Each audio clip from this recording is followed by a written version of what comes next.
Shai Calvo se souviendra longtemps de l'été 2008. Il habitait déjà dans cette maison en banlieue de Washington et rentrait chez lui pour déjeuner. Ma belle-mère était dans la cuisine. Elle préparait le repas. C'était des pâtes. Elle a regardé par la fenêtre et a vu une équipe du SWAT s'approcher de la maison. Ils ont braqué leurs armes sur elle à travers la fenêtre. Et juste après, j'ai entendu une explosion.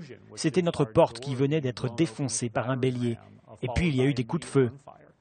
Sa belle-mère est plaquée au sol, ses deux chiens abattus. L'intervention des policiers est extrêmement musclée. Soupçonné à tort de trafic de drogue, Shai sera rapidement blanchi. L'affaire, elle, fait déjà les gros titres.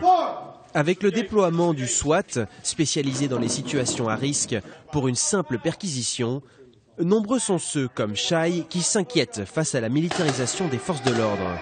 90% des villes comprises entre 25 000 et 50 000 habitants possèdent une unité SWAT. Et je vous garantis que dans chacune de ces villes, ces unités sont toutes militarisées, car il y a énormément d'équipements militaires disponibles. La mort d'un adolescent noir, abattu par un policier alors qu'il n'était pas armé, a relancé le débat. Pour contenir la colère des manifestants dans la petite ville de Ferguson, la police a déployé les grands moyens, fusils d'assaut et véhicules blindés, et des journalistes ont été arrêtés. Le président Obama est monté au créneau pour condamner cette démonstration de force. Il n'y a aucune excuse pour la police de faire un usage excessif de la force contre des manifestations pacifiques ou d'emprisonner des manifestants alors qu'ils exercent en toute légalité leurs droits prévus par le premier amendement.